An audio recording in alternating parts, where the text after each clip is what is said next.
It's my pleasure to introduce today's speaker to you. The Google Engagement Project is Google's highest level of thought leadership around a new approach to customer engagement in the participation age. Google's thesis is that the old approach of focusing on reach and frequency isn't necessarily the best approach today. Instead of starting with the broadest possible audience and narrowing it down, marketers should be flipping that on its head by first engaging their core audience, those most likely to respond, and using those insights and advocacies to do everything better. Our speaker today, David Mogensen, will lay out this thinking and share some examples of brands that Google thinks are doing this well and putting it into action. David is Senior Product Marketing Manager for Google and YouTube, where he leads a team focused on modern brand building. He is responsible for defining how Google and YouTube are positioned to Fortune 500 brands, as well as Google's brand thought leadership efforts and its partnerships with TED on its Ads Worth Spreading initiative. Prior to joining Google, David spent nearly a decade doing consumer marketing for BMW of North America. His last role at BMW was National Marketing Manager, where he was responsible for brand positioning and advertising in the US. During that time, he was also editor-in-chief of BMW Magazine with a circulation of nearly 1 million BMW enthusiasts. David graduated magna cum laude with a bachelor's degree in economics from Pomona College. He also has studied at Vanderbilt University, NYU, the Wharton School, and the London School of Economics. He mentors high school students through the iMentor organization and lives outside of Manhattan with his wife and daughter and yellow lab. Please join me in giving a warm AAF Cleveland welcome to David Mogensen.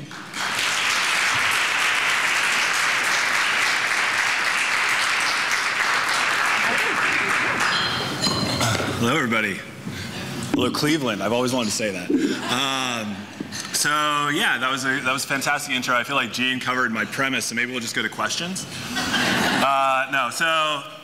So I go to a lot of presentations from the tech industry, and I've started to see a theme, and that theme tends to be they spend the majority of the time talking about all the ways in which consumer behavior has changed as a result of technology, right? We all have these amazing computers in our pockets now.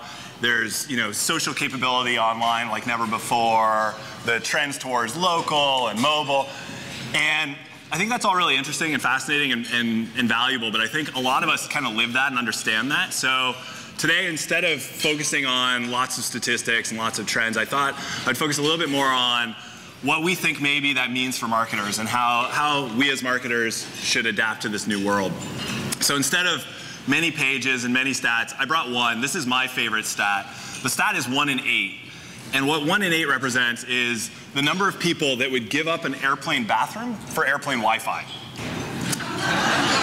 And I think this is the best stat I've ever heard on the degree to which we are dependent on technology today, right? If you think about this, this is something that didn't exist just a couple years ago, and we'll give up basic human functions in order to have connectivity.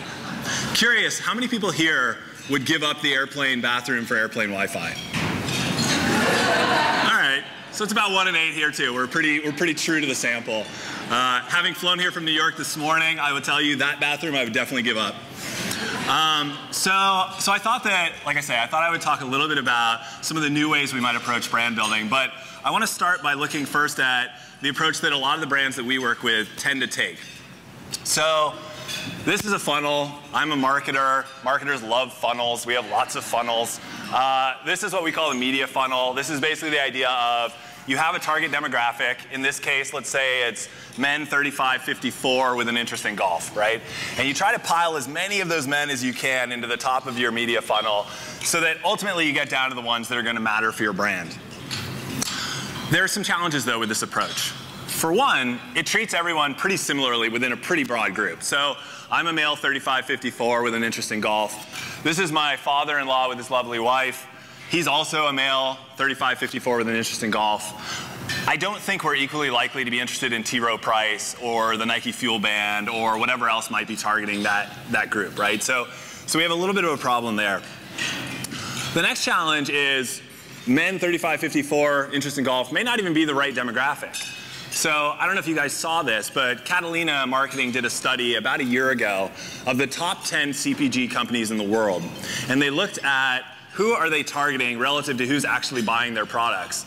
And they found that fully half of the people that ultimately purchase were not in the target demographic. And this is from what's sort of renowned as being the best marketers in the world, the best people at this job. So again, starting to see some potential challenges with this approach. And then the last one, I talked a little bit about technology. One of the things that technology has done is it's empowered consumers.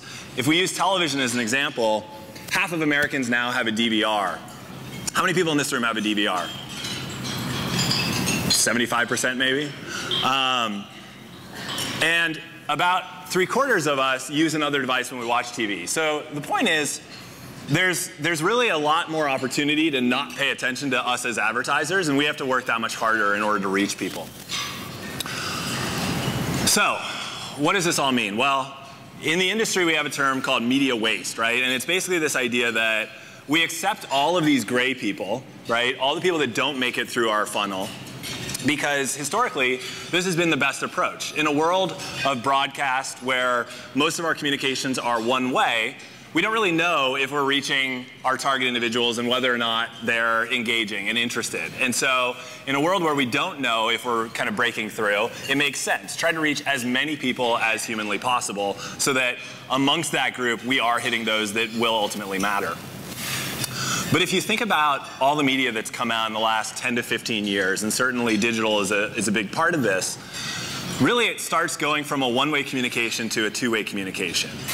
Products from Google and YouTube, as well as our competitors, allow you to start having a richer understanding of whether or not people are engaging, whether or not they're interested, whether or not they're paying attention. And as a result, as Gene alluded to in the intro, we think that we can really flip the approach on its head. And instead of starting with the widest possible net and narrowing it down to those that are most likely to matter, we think that actually you can really start with those that matter the most and then grow your reach from there. So this isn't to say reach doesn't still play an important role. I talk to brands every day, and reach very much, building awareness, that very much still exists. It's more about a prioritization and a resequencing, and where do you begin? And rather than starting with the highest reach and working your way down, flipping it on its head. So traditional media still may play a very valuable role, but it's a little bit different in terms of where you place it in your plan. The other thing I'll just call out, this was the media funnel, not the purchase funnel. I'm not saying that you start with purchase and end with awareness, just to be clear. So the benefits of this are you start to be able to find those that are going to be most interested in T-row price or the fuel band. You can start to build advocacy through those people. In fact, 78% of people have indicated interest in various brands to their friends. And you can get insights about this group and really use those insights to do reach in a little bit smarter of a way. So if you buy the theory, let's talk a little bit about how do you put this into place. So we have a project called the Engagement Project where we're basically working with thought leaders from academia, from agencies, from clients to really see what's working and what isn't, and how do we start to put this kind of thinking into play. And some high-level themes have started to emerge. The first is around giving people a choice. The second is around giving them a reason. And then the third is around responding back. So I wanted to take a little bit of time for each of these and also share a few examples of what we're seeing. And I'm excited that we're going to have a Q&A at the end because I'd love to hear from you guys as well. So let's start with giving them a choice. We believe really deeply in the power of choice. We think that choice will become prevalent in pretty much all the advertising we all consume in the very near future. And the reason for that is we're already making a choice whether or not to pay attention to advertising. So whether or not the ads themselves are choice-based gives some sort of opportunity for the consumer to choose whether or not to view. Whether or not that happens, people are already making a choice. So the only real difference then becomes, as a marketer, are we paying for those impressions regardless of their choice? And are we learning when they make a choice and what that choice is?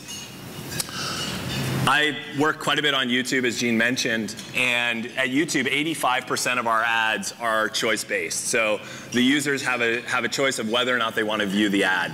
You guys have probably seen it. Anyone that uses YouTube, you've probably seen the little skip the ad in 5 seconds, or you've used the search functionality and seen the search ads. And when speaking with brands, the first question that often comes to mind is, why the hell would you give them a choice of whether or not they can watch my ad? And the reality is, giving people a choice, because they have that choice anyway, because they may or may not pay attention, just gives a lot more richer data to the brands. And the question of, well, will they choose to watch is an emphatic yes. People will choose to watch anything that adds value to them. And so we have something called the YouTube Ads Leaderboard. It's a monthly list of the 10 most chosen ads that month on YouTube. If you guys are interested, you can check it out. It's at google.com/think. But every month, these are ads that millions and millions of people choose to watch and to share with others. A lot of the most popular content on YouTube is actually from brands. So I thought it'd be fun, rather than just talking about it in theory, to share a couple recent leaderboard ad examples. These are a couple of my personal favorites. The first one comes from Vitamin Water. It's part of an effort that they're calling Make Boring Brilliant, where they go to mundane experiences that we all have in our day-to-day, and they make them considerably more entertaining and interesting. So I'll play this video.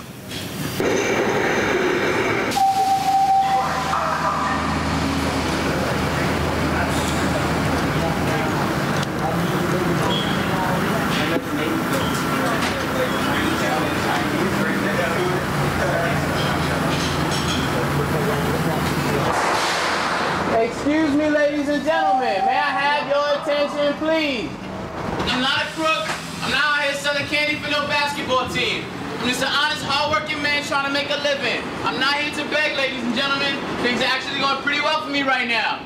I used to live in a 2-bedroom apartment in a great neighborhood until my family was forced to move because we wanted more space. We recently bought a house in the suburbs with a pool and a yard in which our dog can run around and play. Ladies and gentlemen, this is my daughter.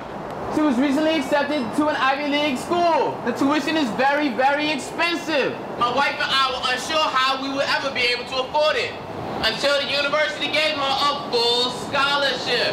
So we're pretty hype about that. She'll probably be a doctor someday. I used to have a great job at a financial institution, but now I have an even better job at that same financial institution. I got a promotion. I may buy a boat. I'm not sure. My family and I just came back from vacation. We were at the Grand Canyon. If anyone has a chance to go to the Grand Canyon, I highly recommend it. The views are truly breathtaking. This cup in my hand is not for change. I have plenty of my own. This is simply because I finished my latte and I refuse to litter. With everything going well, all I really need from y'all is some congratulations, a high five. Thank you, brother. Oh, that's a strong handshake. He really means it. Thank you. Thank you, up top. Thank you. Thank you for your high five. Thank you for your high five. Thank you for your high five. Thank you for your positivity. And you go. Oh, that was strong. Thank you. One more fist pump. Okay.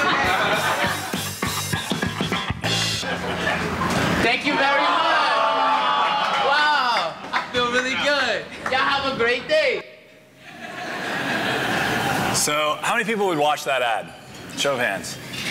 Right? So not everybody, but the majority, right? If you make content that people want to watch, guess what? They'll watch it. So this, like I said, it's part of a bigger campaign for Vitamin Water. While they've been running it, they've had over 1 million hours of time spent with the campaign, and they've doubled the number of Twitter followers. So it seems to be working. This is another example. I like funny ads. We get all kinds of ads. They all work, but I picked some funny ones. This is from NBC Sports. NBC is introducing Premier League soccer to the United States. Soccer, as we all know, traditionally not a huge viewership sport in the US. And so they wanted to relate to maybe more of a football kind of audience and mindset. And so they came out with this ad. Hey, how you doing? This is Ted Lasso. I'm the new head coach of the Tottenham Hotspurs, and I'd like to talk to the Queen, please.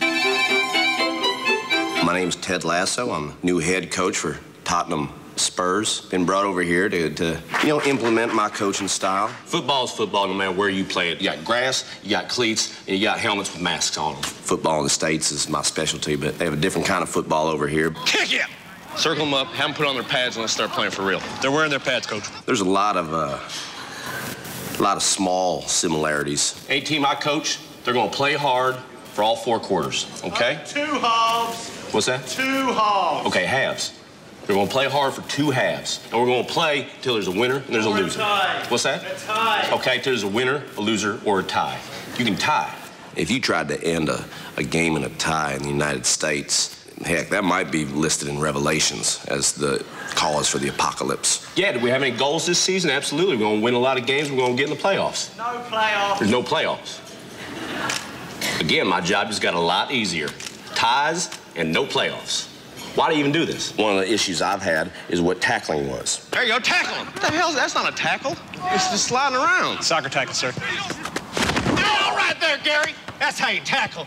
To prepare for this job, read a lot of books, watched a lot of game films. But to be honest with you, the best way to learn how to play this game is to play this game. The square, goal? Circle. Circle's goal. See, I got you a little do-si-do. You don't know what to do. There you go. Good stop. Okay. Game over? Yeah, it's over for now. 15-0, huh? We're going to go on a rematch. Yeah, they do things a little bit differently. Part of me finds some of the things they do a little silly. Pass it in. Well, you keep passing it backwards. What's going on here? It's nice to be able to go backwards and forwards and not have some ref make a big deal about it. Will you explain to me how that was offside? No, I'm asking you. Seriously. Explain offside to me. It made no sense. Well, the first thing... So, so that goes on for another couple minutes, but you get the idea, right? It's very entertaining. It's the kind of thing that I think would appeal to a pretty broad audience and actually makes me want to watch Premier League soccer, so it works for me. And I think both of these are good examples of, giving people a choice and using choice-based advertising is a good starting point, but really, at the end of the day, you need to give people a reason. You need to think about and challenge yourself on why is someone going to want to consume my ad, and that's true whether or not you're doing, ads that can be skipped or not. And so, I look at a lot of the advertising that's out there, and I look at the way that social has been rolled out for a lot of brands, and I'm often reminded of when I was a kid, and I would be doing something that maybe my parents weren't so excited about, and invariably they would tell me to stop, and I would always push back and say why, and their answer was always the same. It was always, because we asked you to. And I feel like some of the approaches to social are sort of that same because we asked you to mentality, where it says follow us or subscribe to our channel or tweet about us or whatever, but what we're missing is, like, why would anyone really do that? And sometimes you go to the Facebook page or the YouTube channel or what have you, and there's really nothing there for the user to really consume and share and what have you. So as we think about interactivity and the fact that it is this two-way relationship, we have to really push ourselves a lot more around why would someone engage? Why? Just because there's participation elements built in doesn't mean people will participate. So what are the things that are going to make someone take that action? So I thought I'd share another example. This one comes from Australia. This is also from a YouTube execution. The other two were humorous. I thought I'd bring a little bit more serious of an example, but it's a very compelling example of that kind of participation and interaction and giving people a reason. There are still over 1,600 missing person cold cases in Australia, with a poster in police stations often the only aid helping families find long-lost loved ones. Until now. This Missing Persons Week, the Australian Federal Police launched a YouTube first, asking the nation to spend a few seconds helping find the missing.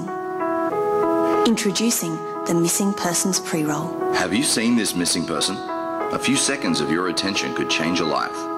The YouTube skip button was modified to focus the viewer's attention, and the new pre-roll companion banner allowed viewers to find the missing even after they skipped the pre-roll, geo-targeted to the missing person's last known sighting to amplify effectiveness. In 5 days, over 1.2 million Australians helped find missing people, with 238 people clicking "Yes, I have" so far, providing new information on cold cases. The Missing Persons Pre-Roll, making a few unavoidable seconds really count. So, very simple, very clear, but really quite powerful. And if you think about, within sort of this online age and within the broadcast age, we're taught big numbers, right? So 238 clicks doesn't sound like that much, but when you think about what the click represented, it's actually an insane number, right? 238 people said, yes, I may have information about this missing person. It's really quite powerful. So we give people a choice and we give them a reason to respond, but then how as a brand are we setting ourselves up to respond back? There was a recent survey that showed 70% of people are more likely to purchase from brands that they believe listen to them. So how do we basically listen? And there's a few kind of best practices that we're seeing brands put into place in order to operationalize this listening and this response. The first one is around campaign windows. This is a very crude representation of what a lot of campaigns look like, right? Where you kind of have a quick ramp up, you stay heavy with your media flight for a period of weeks, and then you trail back off. And what we believe is increasingly, instead of mountains, it's about hills. It's about stretching this out and starting earlier and ending later. And the benefits of this are several. One, you're more likely to be there when people are looking, just from the fact that you're on air more. But two, by doing this, it gives you more time to build those insights early on, figure out what's working, and also to generate that advocacy and sharing and the social components earlier, so that when you do then go heavier with your campaign, you've figured out where is it working. So it's that starting from the top of the funnel idea, and then when you start to go bigger, you've got insights in how to do it.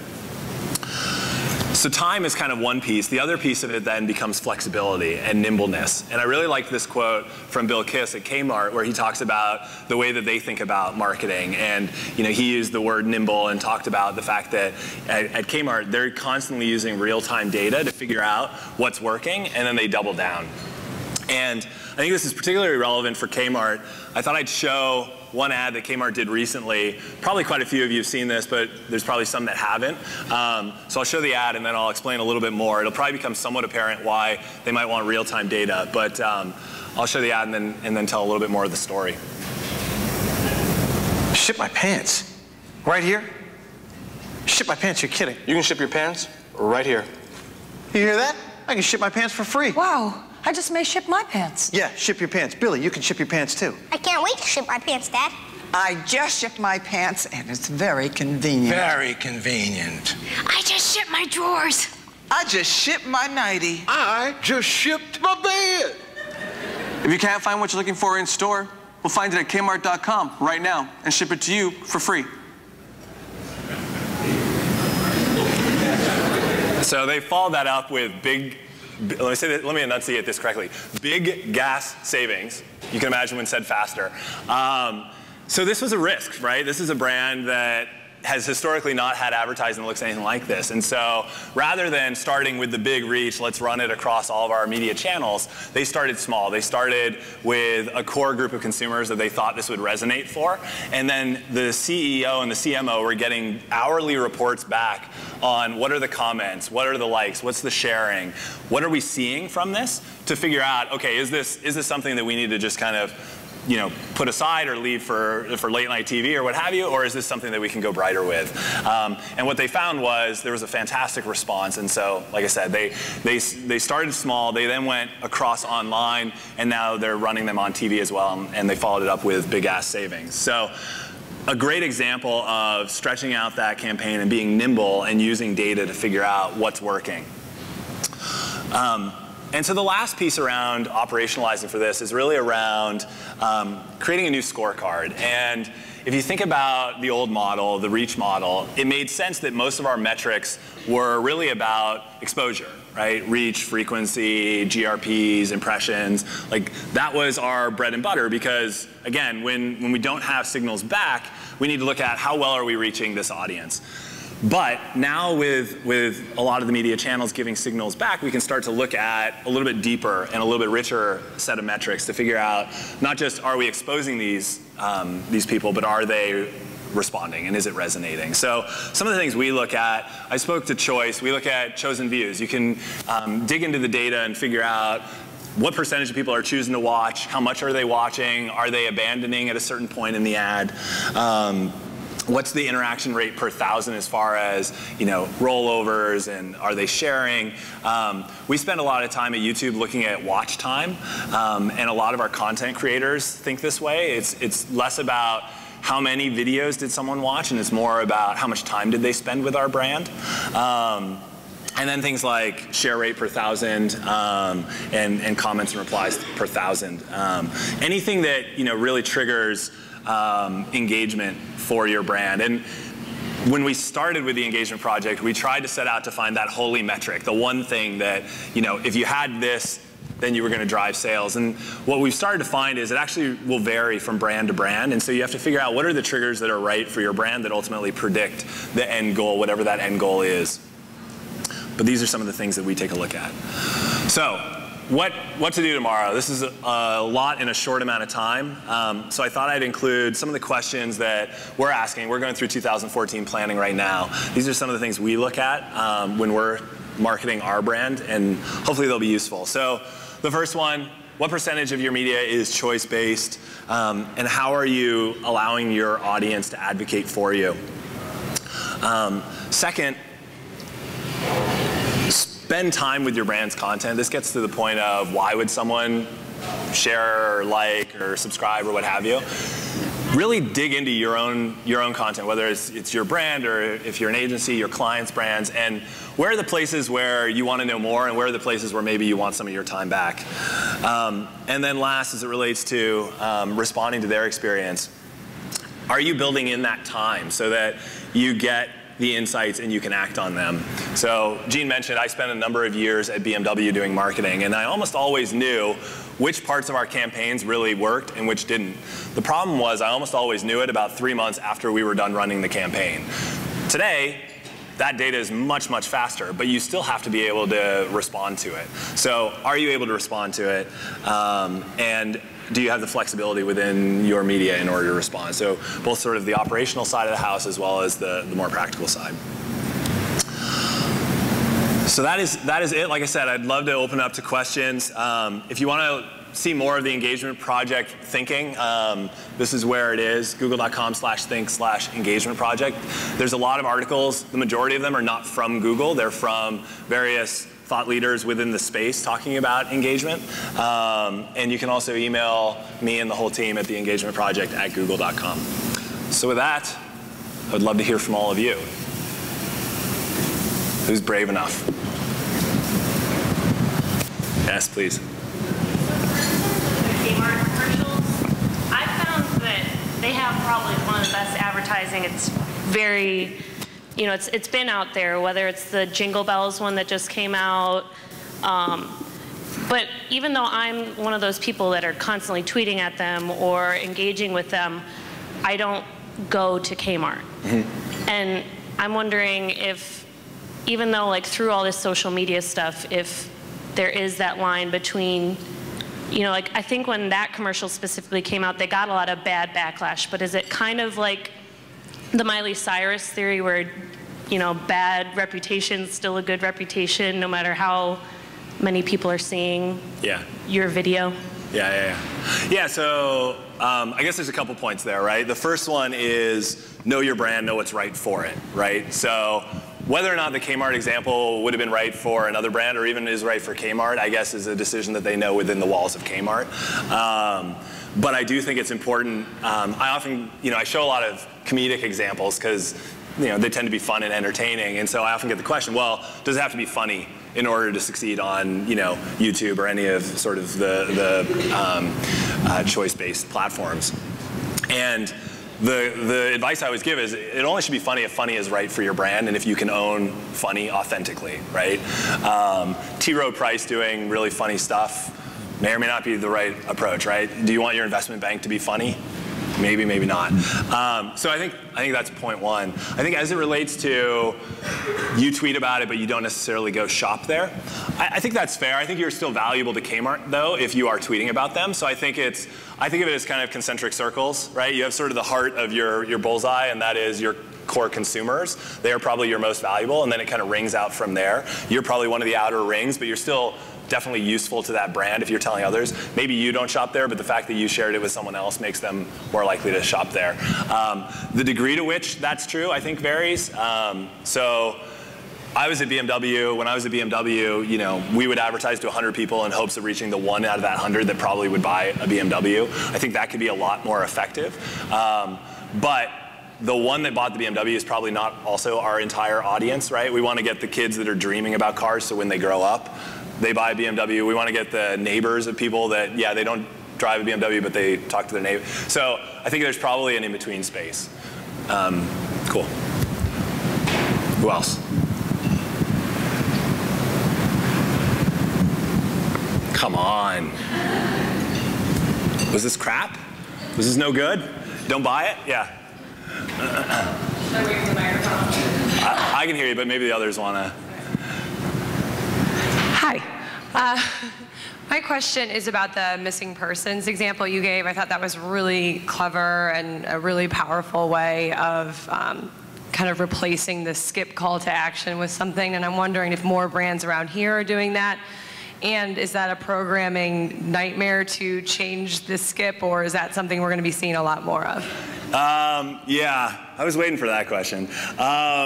So there have been examples of brands that have modified the skip button. It is not something that is necessarily commonplace.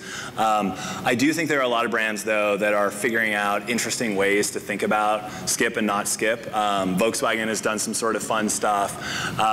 You can find another example, a number of examples of using the skip button, or we have something called annotations, which are kind of like little pop-ups during a video. And there are brands that are doing cool stuff with it. I think there are a lot more brands that should be doing cool stuff with it. If you look at the YouTube content creators, the channels on YouTube that are most popular, they do all kinds of really innovative stuff with the platform. And I'd love to see more brands thinking that same way, because really some of our top brands are content on the channel. An obvious example is Red Bull, right? You guys probably are all fairly familiar with some of the work Red Bull has done with the Stratus Jump and whatever else. They think of themselves as a media house first, not a soft drink or not an energy drink. And I'd love to get to the place where more brands are pushing the limits of what they can do. I think, we're just scratching the surface, to be honest.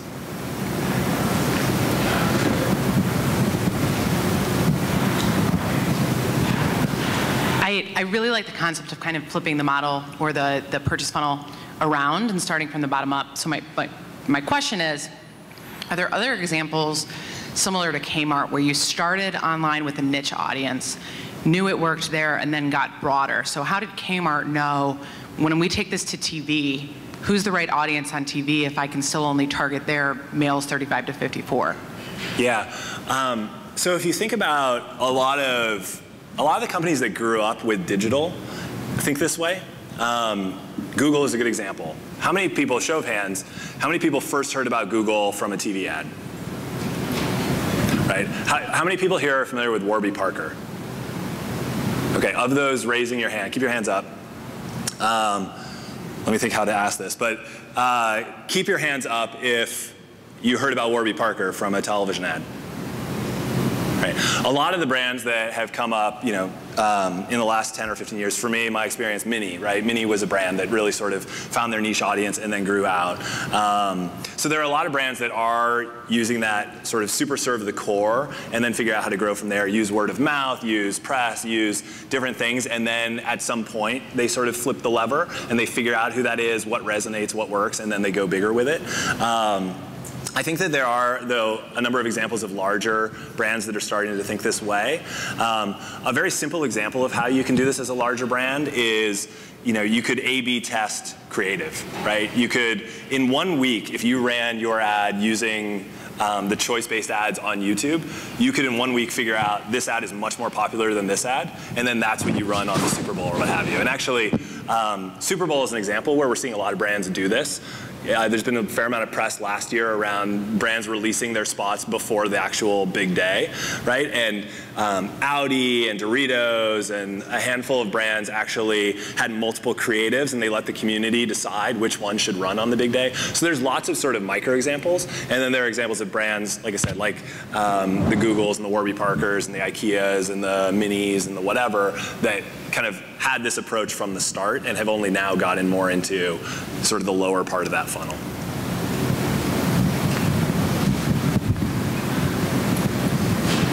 Way in the back.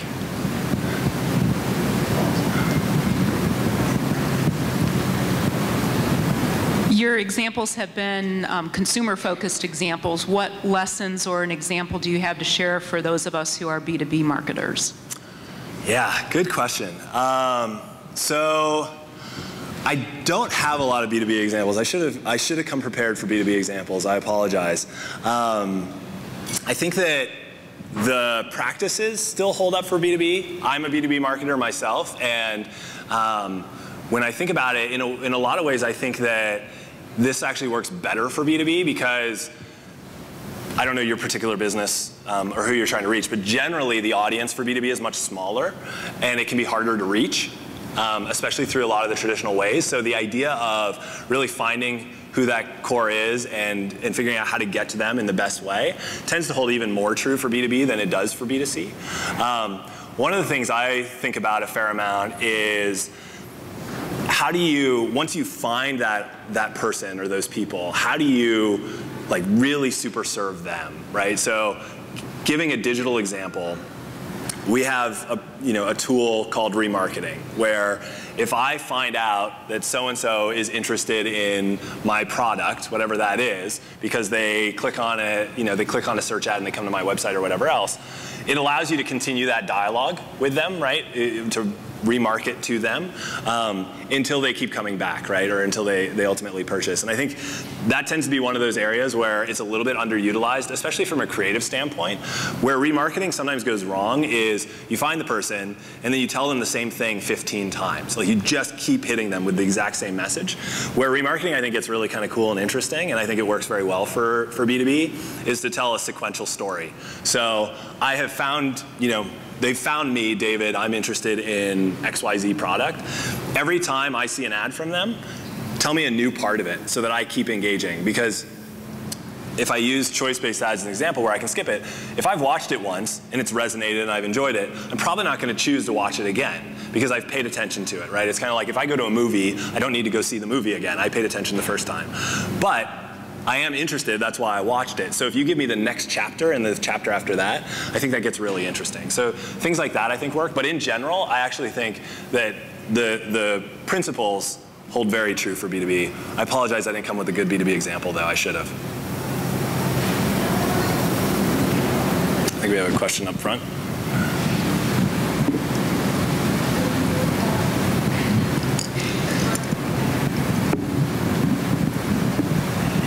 So as someone who is in charge of a lot of the social at their own agency, I'm always looking for new resources as far as where I can find things like changing the skip button. So what are some of your favorite resources that you read daily to kind of see what technology out there, what social stuff is going on, what some of the bigger brands are doing? Yeah, it's a great question. So I'll start by pimping my own, right? Google.com/think. Has a lot of really good and interesting thought leadership and perspectives both from Google as well as from the industry on what's working, what isn't. We have part of Google is a company we acquired called Wildfire. You may be familiar with them, but they do a lot of their own materials on the space, on social, that I think are interesting, as does the G+ team and what have you. Other places I look, I often like to look at a lot of the creative stuff that's going on in the space. Like I get a lot of inspiration from the examples themselves. So I look at things like creativity. I look at some of the, I'm not sure, but AAF may have something cool. Like some of the ad clubs or ad resources do something cool. On Think, I know I'm promoting my own project or product again, but on Think there's a whole kind of creative section where any brand can submit the work that they've done, and it's highlighted and it kind of explains the business problem and the solution and how they got there, which I find really useful. And then I also look at a lot of the sort of common ad age. What else do I look at? Media Bistro. Business Insider has a good daily email on kind of the 10 things in tech you need to know that I like as a starting place. And then there's a bunch of internal sent around stuff.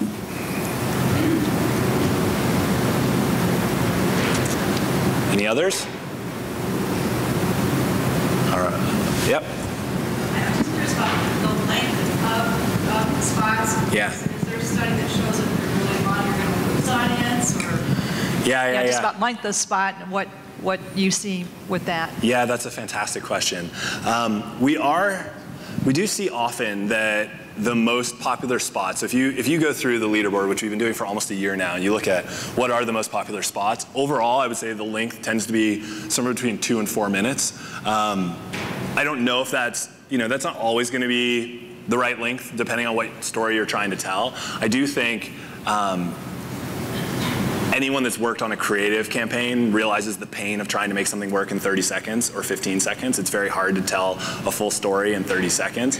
I have a friend from a creative agency who likes to talk about how he created a brilliant 1-minute spot that became an okay 30-second spot and a terrible 15. Right? And I think there's this great freedom from online that you can make your ads longer. Our primary in-stream product, TrueView, has no length, so it can be whatever you want. I think that there's a length at which it gets too long by the same token, with rare exception. Lego did a video that's like 17 minutes long about the story of Lego that is just beautiful and well worth watching, but it's kind of the exception to the rule. So anyway, I think that probably the sweet spot is somewhere between 2 and 4 minutes. We have done some studies, and there tends to be sort of different use cases depending on what the content of the ad is for what's sort of the perfect length. I will say one last thing and then I'll shut up, but I think the other thing that's interesting that we look at a lot is the first 5 seconds. So given that YouTube has skip after 5 seconds, it stands to reason you should really try to grab someone in 5 seconds. So that's something that we counsel a lot. And I think some brands look at that as it's sort of a YouTube problem. I don't think that's a YouTube problem. I think people's attention span is 5 seconds, so you need to grab them in 5 seconds whether or not you're running on YouTube. But that's not quite your question, but it has to do with time as well. Any other? All right, well, thank you very much. It was a pleasure.